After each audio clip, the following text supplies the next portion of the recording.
नमस्कार साथियों, JP fact ज्ञान यूट्यूब चैनल पर आप सभी का एक बार फिर से स्वागत है। और आज हम पढ़ते हैं ऋणी प्रत्यय। ऋणी प्रत्यय का प्रयोग किन किन अर्थों में होता है, कैसे कैसे अर्थों में होता है और इनके रूप किस तरह से चलते हैं, उनके बारे में हम पूरा डिटेल से चर्चा करते हैं। तो चलिए शुरू करते हैं आज का प्रत्यय ऋणी प्रत्यय। ऋणी प्रत्यय जो है, इसका जो नियम है, वो सूत्र है, वो है तत् अस्य अस्ति इति। तत् अस्य अस्ति इति या तत् अस्मिन् अस्ति इति। इन अर्थों में किस प्रत्यय का प्रयोग होता है। आपसे पूछा जा सकता है कि तत् अस्य अस्ति इति नियम से, सूत्र से किस प्रत्यय का प्रयोग होता है, तो आपको बताना है ऋणी प्रत्यय। तत् अस्मिन् अस्ति इति, तत् वह, अस्मिन् अस्ति इति वह इसमें है। इसका अर्थ हम जब करते हैं कि वह तत् अस्मिन् अस्ति इति वह इसमें है, तत् अस्य अस्ति इति वह इसका है, वह इसमें है। अस्य इसका, अस्ति माने है, तो वह इसका है और वह इसमें है।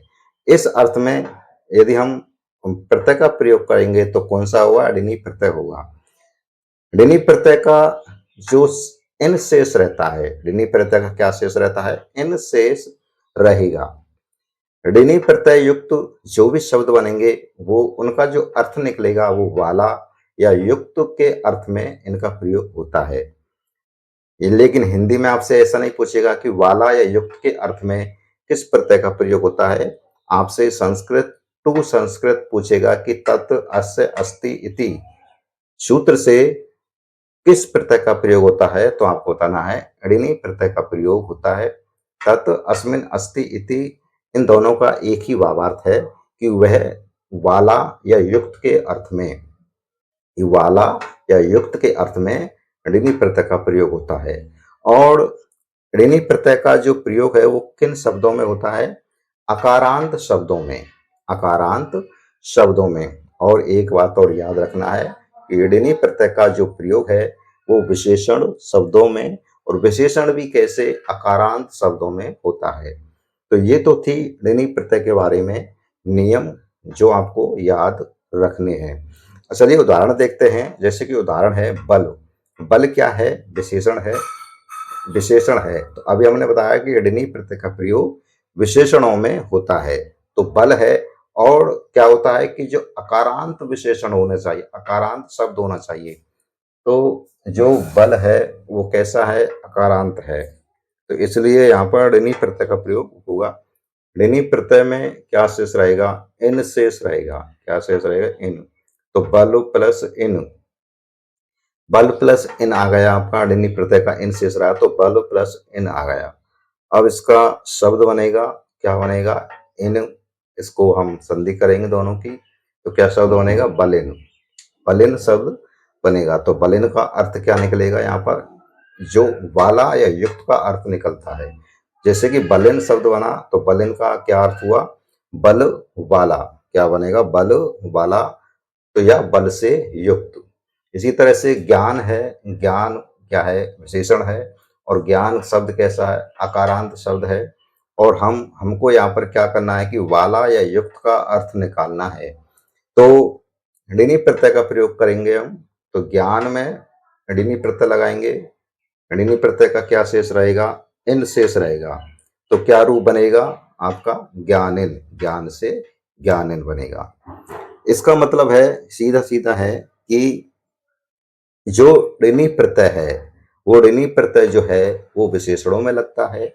और कैसे विशेषण शब्दों में लगता है, अकारांत शब्दों में लगता है। और इसका क्या नियम है, आगे भी और बताया गया है कि, और ये जो है ऋणी प्रत्यय है वो किस अर्थ में लगता है, तत् अस्य अस्ति इति, इस अर्थ में लगता है, तत् अस्मिन् अस्ति इति, यानी वह इसमें है। जैसे कि वह गुण इसमें है, जैसे कि बल है, तो बल से क्या बना आपका, बल से ऋणी प्रत्यय लगाया तो बलिन शब्द बना। तो बलिन का अर्थ यानी बल जो है वो इस व्यक्ति में है, तो बलिन। तो इसमें क्या लगाया, तत् अस्मिन् अस्ति इति, ये जो गुण है, जो बल वाला जो गुण है वो अमुक व्यक्ति में है, तो बलिन यानी बल वाला।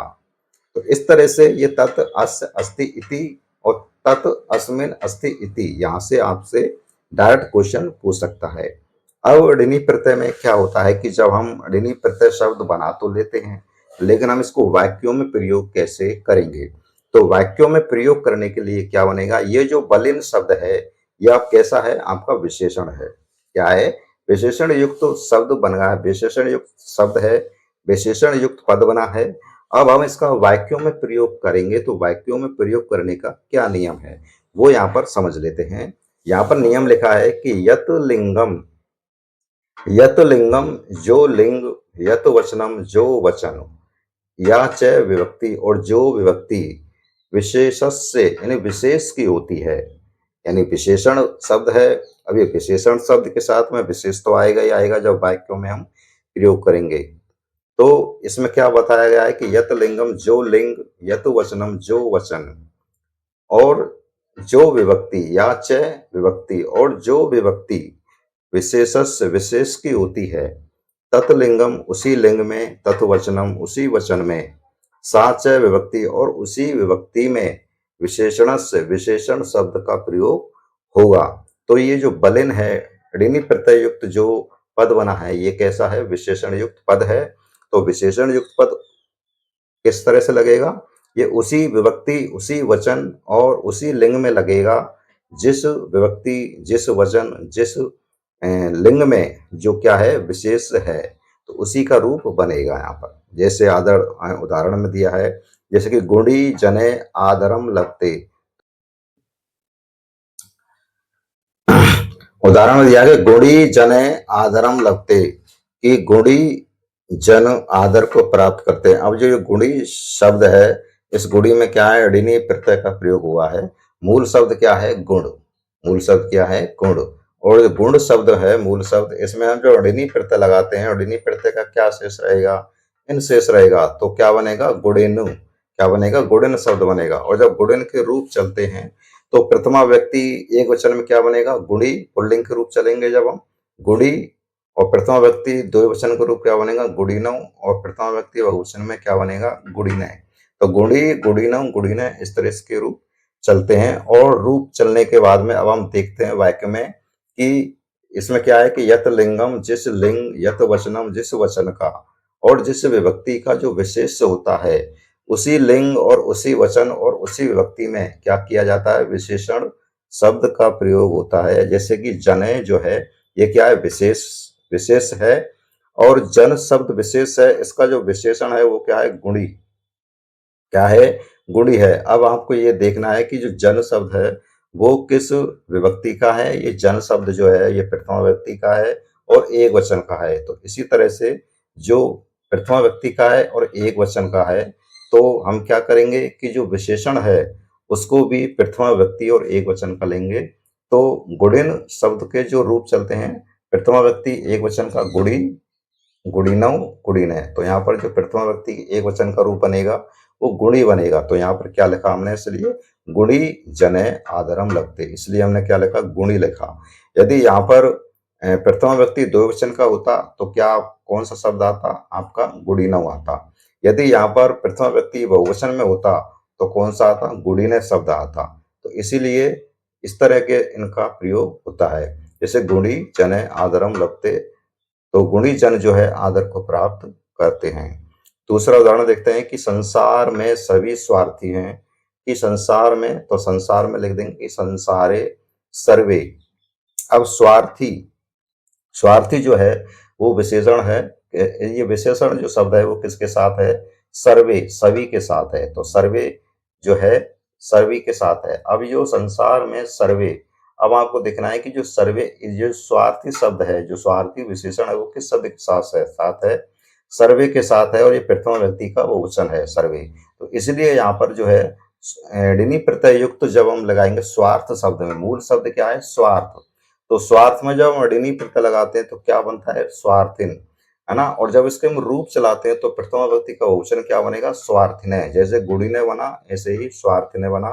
तो यहाँ पर इसलिए स्वार्थिनय प्रथमा व्यक्ति का बहुवचन का प्रयोग हुआ है इस विशेषण का। तो संसार में सर्वे स्वार्थिनय न संति, संसार में सभी स्वार्थी नहीं है।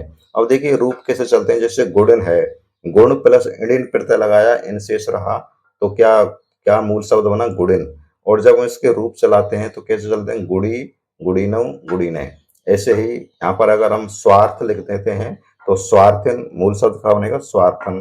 तो जब रूप चलाएंगे तो क्या बनेगा? स्वार्थी, स्वार्थिनौ, स्वार्थिने। इस तरह से स्वार्थिने यहाँ पर बहुवचन आया प्रथमा व्यक्ति का, क्योंकि जो जिसके साथ में विशेषण जुड़ा है, विशेषण जुड़ा है वह क्या होता है? विशेष होता है। और विशेष यहाँ पर क्या है? सर्वे। और सर्वे जो विशेष है वो प्रथमा व्यक्ति का बहुवचन है। तो इन इसी के अनुसार ही जो स्वार्थिन शब्द है, जो विशेषण शब्द है, उसका प्रयोग हुआ है उसी विभक्ति में, उसी वचन में और उसी लिंग में इसका प्रयोग होता है। तो ये था ऋणी प्रत्यय। ऋणी प्रत्यय जो है वो किस अर्थ में होता है? तत् अस्य अस्ति इति, तत् अस्य अस्ति इति अर्थ में इस ऋणी प्रत्यय का प्रयोग होता है। तत् अस्मिन् अस्ति, तत् अस्मिन् अस्ति वह इसमें है और वह इसका है। तो इन अर्थों में इसका ऋणी प्रत्यय का प्रयोग होता है। हिंदी में देखते हैं तो वाला या युक्त के अर्थ में इसका प्रयोग होता है। और ऋणी प्रत्यय का क्या शेष रहता है? इन शेष रहता है। ऋणी प्रत्यय कैसे विशेषण युक्त शब्दों में होता है? जो विशेषण युक्त कैसा हो? अकारांत शब्द हो। अकारांत शब्दों के साथ में सिर्फ ऋणी प्रत्यय का प्रयोग होता है। वाला या युक्त का अर्थ निकलता है। जैसे कि बल है, तो बल कैसा शब्द है? अकारांत शब्द है और विशेषण है, तो उसमें ऋणी प्रत्यय लगाएंगे।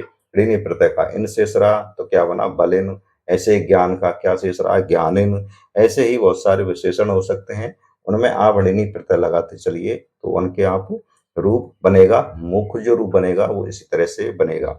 और जो रूप चलेंगे वो किस तरह चलेंगे? आपकी गुणी के आधार पर चलेंगे, जैसे गुणी, गुड़ीनौ, गुड़ीने।